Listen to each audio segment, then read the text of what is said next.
Then, so it's already 4:30. So let's start. And welcome today, everyone here. So today we have, let's say, a kind of special session because we want to recap what we have discussed in session 1. So we had a number of talks together with Alex with respect to the security in Kubernetes. And we also want to give you an overview of the future talks that are going to be discussed here in this webinar. And we would be happy to have you here and to have future discussions. So let's go to the agenda. Oops, one too much. So recap session 1, this is what we are going to start, and we have the following topics for you gathered. So we talked about security tools, we talked about PodSecurityPolicies, network policies, how we achieve confidentiality in Kubernetes, authentication, logging, monitoring, and the overview of future talks. Well, surprise, surprise, it's going to be about Vanilla Stack, which is the product that we at Cloudical launched 1 week ago. It was the 15th of September, so you probably might have heard of it already. And if you haven't, we are going to say some words about it and how we want to include that into this topics. So let's start with a webinar series recap. Well, the first topic that we had was the security tools, and there we have introduced 3 different tools. The order, it's not very relevant here. I think even though Octarine or the kube-scan, which is an open source product of Octarine, actually was the first tool that we introduced, gave us the possibility to do a risk analysis on the workloads. So with kube-scan, which is still open source, and Octarine, for your information, has been bought by VMware lately. In the beginning of this year, sometimes I haven't this in my mind. I cannot recall when this exactly was. But they were bought by VMware, and they have been integrated into the Carbon app, the tool of VMware. But with kube-scan, we have still an open source possibility there to address risk vulnerabilities on your workloads. You can still use that, and what it does, it also introduces a kind of vulnerability scores similar to the common vulnerability exposures. But this is somehow tailored to the Kubernetes world. So it's a new approach. It's not a new approach in that sense. So in the strict sense, it's not really a new approach, but it's kind of tailoring the CVE to the Kubernetes world. And so it's, well, still ongoing work. It has some drawbacks. It's not very, let's say, you can still play with it and let's say, do it, put your limits or configure your risk level as you might think that it makes sense to your environment, because this is, let's say, kind of framework that you can play around. The next tool, the 2 next tools are also 2 open source tools that come from the company Aquasec. One of them is Trivy. So Trivy will give you the possibility to scan with respect to, let's say, vulnerabilities in your container images. So you can use Trivy to see whether the container image that you have built and you are running your container is, let's say, containing some vulnerabilities, or at least the well-known vulnerabilities, because those that are not well-known now, keep in mind that they might be hidden still into that image, but at least you have a good feeling to see what kind of vulnerabilities that are known out there that are still in your environment, and you have to think about it, whether they are of high risk, or they are of medium risk, or they are of low risk, and you have to take your decision there how you want to deal with this risk levels. Either you want to build maybe your containers based on a different image, because the image that you are probably running or using now, it might contain a couple of vulnerabilities that might be too risky with respect to your environment and to your context. Exactly. One thing worth mentioning here, especially regarding CVEs, that you really need to check if the CVE is even applicable for your environment. Especially with right now, the Samba CVE going on, or well, like the Samba domain manager, something, you know, there's CVE in Samba / domain manager or whatever it's called. And I'm currently at a customer where like exactly the security scan is like, well, basically, hey, there's a critical CVE because a software they're using has this dependency on the Samba, like on Samba libraries. But the thing is, the Samba libraries are not used by the use case they're having with the image. And even though the software needs the dependencies to be installed, it's just because the software brings, well, everything because of how the image is built. So in that scenario, for example, it's not a problem because it doesn't matter. Like there will never be, at least for now, there will never be a Samba server or like a domain controller, something like that, which is vulnerable running in the container. But the container itself shows up as, hey, there's a CVE, a critical CVE even, which, well, which in this case doesn't matter. And they could just, well, shrug it off like, oh, well, doesn't matter for us. But that is exactly the art there, to know, is the CVE really relevant for me? Do I really need to worry right now? Or is this something I can more or less kind of shrug off and say, well, with the next update of the image or so, I'm fine with that. It's maybe as a, well, I think a lot of people can definitely argue, like we can definitely argue about this example, but for example, if for whatever reason, like I'm building a dev container where like people use it to like build applications, like CI images, and I install like a, let's say GCC or something as a compiler, and my CVE scanner will tell me, hey, there's a CVE in the GCC, for example. That's just as an example. I think something like that in a compiler somewhere, there was something like that going on. And the CVE is a high one with the title of it basically being, hey, there is a security issue with compiled code using this and this compiler or something on architecture Power 8, for example, I think. Something like that, there was something like that, if I remember correctly. But I am on AMD 64 architecture to, you know, just use the simple term, or maybe even on ARM 8, but not on Power 8. So this is exactly one of the points where it's like, oh, well, thanks for letting me know, but I don't care, or at least like, unless I really have anything running on Power 8 architecture, I don't have to worry about it. And as it, you know, you need to make sure that you're covering the right CVEs basically in the end. Yeah, exactly. I mean, very good interruption. Very good points there, that it's always a matter of risk management and always a matter of understanding whether the risk that you are facing when you are being shown by those tools, which are helping you with providing that information to you in an automatic way, and also providing you information how you can deal in sometimes with this risk or how you can mitigate them. Well, it's always a decision of, does it make sense? Is this vulnerability something that is affecting me? Is it affecting me because I'm running on the same platform, or I'm using a different platform where the instruction set is completely different and the attack cannot be reproduced in the environment? So I don't mind for the moment. So this is no threat to my environment. And last but not least, maybe kube-bench.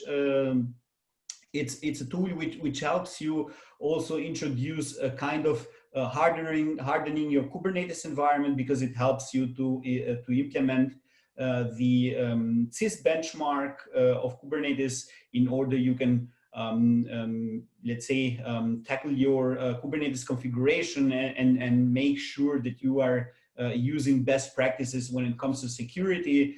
And this tool, it's showing you what kind of misconfiguration you would have in your Kubernetes environment, and you have to decide whether you need to configure those in that sense, because this as we said, it depends on your context. So this is so much about the tools, maybe, and the next topic, we talked about pod security policies, and Alex, you would like to say something about that? Yeah, well, more or less to freshen up the memory here, pod security policies. Well, the order matters. So depending on how they are named, so I think it was an alphanumeric sorting, it matters. So if I have a policy with name 00, my policy, and a policy with, well, 99 and like my policy, the 00 my policy would be the one that would be applied or, well, used for this pod. A pod security policy must be bound to a service account, which can be done using cluster role and cluster role binding. And more or less important part here, the feature must be enabled on the Kubernetes API server. And I think also this is something that probably kube-bench is covering as well. Yeah. In the end, to make sure that this is enabled, because even if you don't actively use it, a bunch of, like, for example, Helm charts bring a well-created pod security policy with them, so that the applications you just, one-click install with Helm are at least like a bit secure thanks to that, or at least restricted in what they could do. And taking this even further, if you have multiple tenants on a cluster, this would be also your way to prevent like everyone running pods with privileged and host network and host IPC, like all those, well, evil things you don't, normally don't want people to run containers at. And if you go one further, as we had it, like with host network and all those, you simply really want to make sure that certain people, like, that the people that don't necessarily know what they're doing with, like, when they have a pod running as privileged, what they might destroy with that. Like, in the end, it's more or less a question of allowing and disallowing certain access, which might even disrupt the cluster, the Kubernetes cluster. So it's, well, it is important to have such policies in place, especially when you have multiple tenants and or multiple layers of like teams on how they use it. Like if you have an infrastructure team, they probably have a good reason why the monitoring to a certain extent must be run with privileged permissions.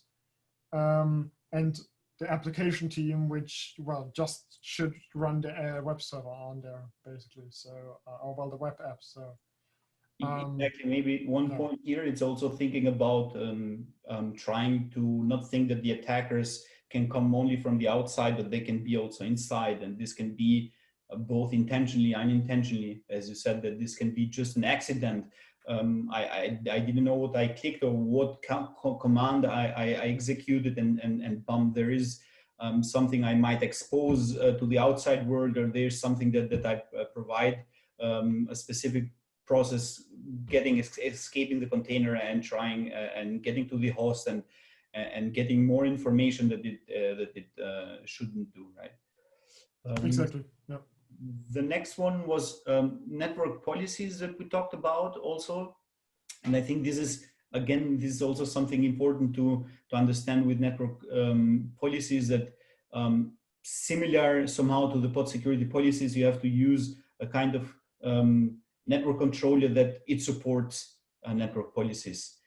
Because, well, the default now, most of those that are being used as default as network controllers are supporting network policies that would give you the possibility to do network segmentation and controlling what kind of communication is going inside to the pod or outside from the pods, or which pods are communicating with each other or with the outside world.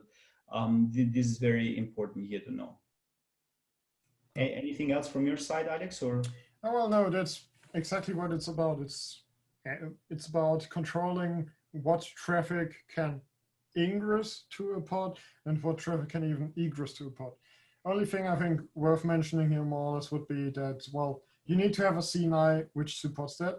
Most common CNIs, Calico, Canal, Cilium, offer network policies and even go further than that by offering some of them offering more on like an application level, like on layer 7 basically from the documentation, restrictions on that end, which is also great. Yeah. Sure. So next topic, we had achieving confidentiality. We know that we have the data that is being stored in the etcd, right? So and if this data it's not encrypted, then people can get access to it, right? So and the secrets. We know Kubernetes secrets are not really encrypted, so they are just encoded in base 64. So anyone being able to read that secret within a certain namespace or even cluster-wide would be able then to, let's say, to impersonate a kind of a user or a service account. And you want, actually from a security perspective, you want to prevent this. And here you have two possibilities to prevent this. So it's one is encryption and the other one is access control. So I would start with access control, trying to do those, implementing the well-known principles of less privilege and need to know, and tightening your access control as much as possible. But nevertheless, you have always to think about it. Well, what happens if some information or a credential gets stolen? Or what is the attack surface, or what is the perimeter that someone can move, and this more or less provides you the way how you want to tie this down. And with encryption at rest, you need to do it. So it's there is no other way around it. You should do it. And keep your data confidential, and don't leave them laying around. So someone getting access to the system or getting access to the nodes that your system has been run, maybe get some information. And maybe more or less one comment about the Kubernetes secrets can be encrypted before stored in etcd. We're really just talking about the data in etcd, meaning that if a service needs retrieves the secret, it's not encrypted anymore. It's really just the data that etcd has on disk is being encrypted by Kubernetes API. So just to be, just to make sure it's not understood wrong.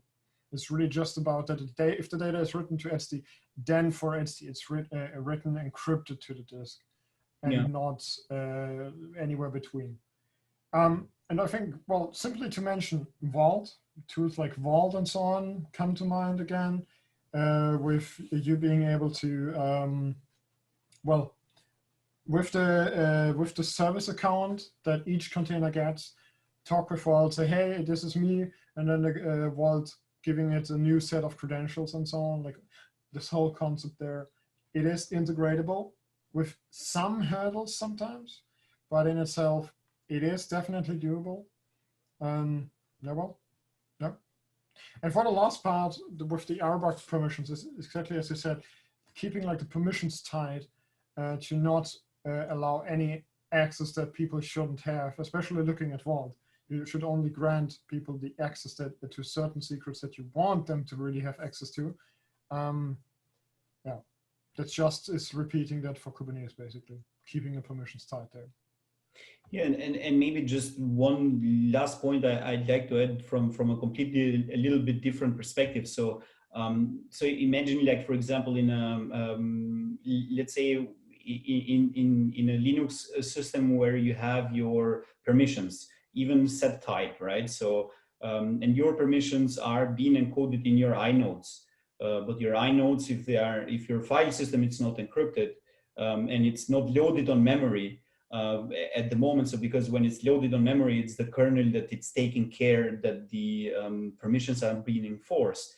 But as long as this is not in memory, and let's say it's at rest, someone having access to the disk, and if the disk has no encryption, it's able maybe to modify some of these permissions. And when they are going to be run in runtime, they are not going to be anymore as tight as you thought of. So someone is still able to mess with your system. So that's why sometimes it's just good to have both worlds and to combine them. So this is what we would like here to provide as a key message. Next one was authentication. Alex, you want to say something about it? Sure. Well, for authentication, SSO is like the best thing you can look into, that you only need to log in once, at least for a web login. But well, for the for other possibilities like Kerberos and so on, is also a possibility. The point being, you should have a central place there where you manage the users and their access to services. And well, there's tools like Keycloak, like DEX, to both of them can talk with an existing LDAP, and especially DEX is really more or less just a putting in front of an existing user management and you get to go kind of tool. As it like not just for like the services you're running, but even to a certain extent to lessen the load on the developers, using such tools to manage the customer logins, for example, in a central place, and not like having 5 tools, and in every tool a customer has a separate account, which is just a pain in the ass for the customer already. And yeah, well, that's authentication. It's one single place makes it easy to manage and to maintain. Yeah, so keep your data in one central place so that you are not spread around, and you have one single pane of glass where you can go and see who has access to what service. And this would be also when it comes to revoking permissions or revoking or knowing, maybe, I mean, we cannot prevent every attack out there. So you have a 0-day exploit, and something goes wrong and someone gets access to your system and steals some credentials to trying to come again into your system. And let's assume that you have implemented, let's say, logging and monitoring, so your audit mechanisms are good implemented, and you have your people looking and taking care after that. They would be able to identify what kind of credentials has been stolen. So, and imagine now you have 5 tools, and maybe you have these credentials in 5 tools, but you forget that you had the 6th tool, that the credential is still in there. And yeah, so that is the point here, why one central place, it would make sense to have it all. And yeah, maybe talking also about logging and monitoring. Well, as I said, keeping track of the amount of logs created by the pods, we have to check and verify the capacity. So Alex can say something more about it due to his experience with the different tools. Yeah. The reason why you want to keep track of the amount of logs created by your pods, looking at Kubernetes there, is more or less kind of simple. Because even if your if your logging path till it's in the secure, SIEM central log collection place, if you have an application spam so many logs that your log stack basically breaks because of it, and the log path isn't reliable anymore because of the amount there, which I've seen too many times happening. It's important to keep track and maybe even alert if applications do too many logs. And the same more or less for that you check and verify the capacity of your logging stack. That you see where's the limit, because there are definitely limits depending on how you have realized your logging. And yeah, well, it's kind of like the same to a certain extent for monitoring. It's not necessarily a thing to worry about if you're using something like Prometheus, but even there, depending on if you, for example, use something like Phanos for long-term metric storage, it can make sense to at least narrow down the metrics that you are going to keep for long-term storage to the ones which are actually important. Because especially with Prometheus, you basically get everything about the system already with node exploit. There's obviously more metrics you can get from a system, but even just installing node exploiter and putting 1 or 2 flags to turn on some additional exporters is exponentially increasing the amount of metrics you have per machine. And don't get me wrong, most of them can be important and are even important, but only the actual important metrics, which are really important in the end, is really just, well, a handful of metrics in the end, and not the million metrics with the thousands different labels that there can be. So yeah, that's more or less also the thing about there. Yes, and you've also put a very useful resource here where someone can read about it and know what are these handful, let's say, important metrics that I have to look about that. I can recommend those two links regarding monitoring and also alerting, especially because, you know, monitoring, at least looking at Prometheus, isn't that hard anymore. Like it's at least for also looking at application side. If the developers add a few libraries to their application, they put 1 or 2 more lines in their code, and they're happy. They get a bunch of, let's say, Spring Boot, they get a bunch of Java information such already, and you know, all this good information which they could and can use to make sure the application is running. But the more or less important part isn't just that you monitor it. The thing in the end is that you alert on it. Yeah.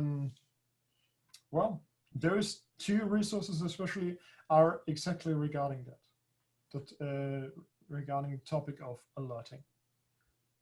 Very good. So I think we are done with the recap, and we have still a couple of minutes that we can use for talking about what are our future plans. So we have not more than 2 minutes, but well, we want to talk about Vanilla Stack, and if you want to know more about Vanilla Stack itself as a product, you can visit the website, which you find under vanillastack.io. So it's not so you just put the .io at the end of the name, and you can learn even more about it.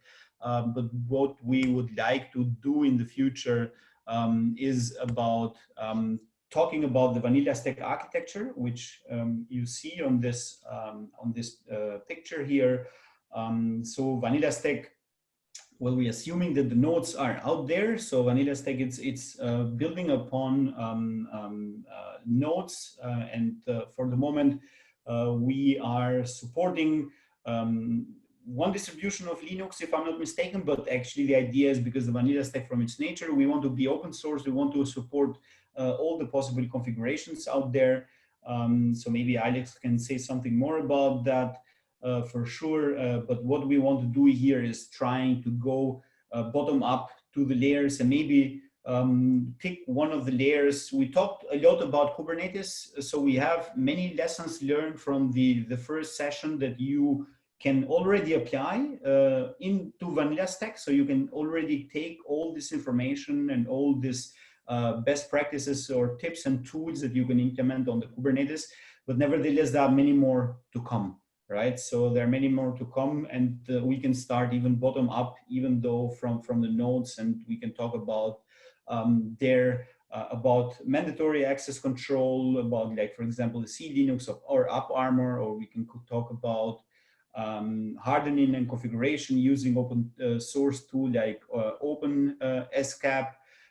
We can talk about for example, Keyline, which is also an open source project, very cool one that would allow you to make use of TPM technologies, so make it easier for you to make use of TPM technologies, so that you are able to verify that the nodes that you are running to are trusted, meaning that they are executing code that has been checked before, so nothing going behind the lines there, behind the curtains. Yeah, and maybe going up to OpenStack with respect to what can you do to harden the OpenStack environment, and going into the specific topics out there. So this is our plan. This is how we want to go within, and to show you how we actually are yeah, let's say we are developing an ecosystem around Vanilla Stack, and this is not only it's not only focused on security, it's different tools that you can use in open source for many different use cases. Security is one stream, I would put it like that. And that stream would like to grow also as an ecosystem and to integrate different tools that would provide that would be useful and would address different security challenges.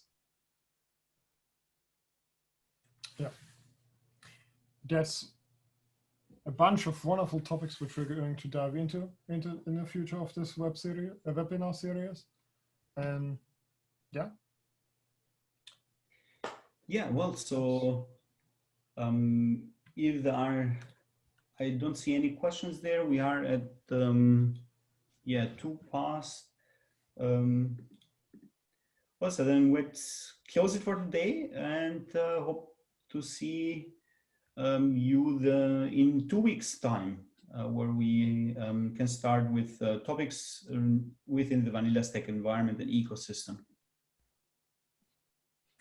So have a nice day. Bye-bye, everyone. Have a good day.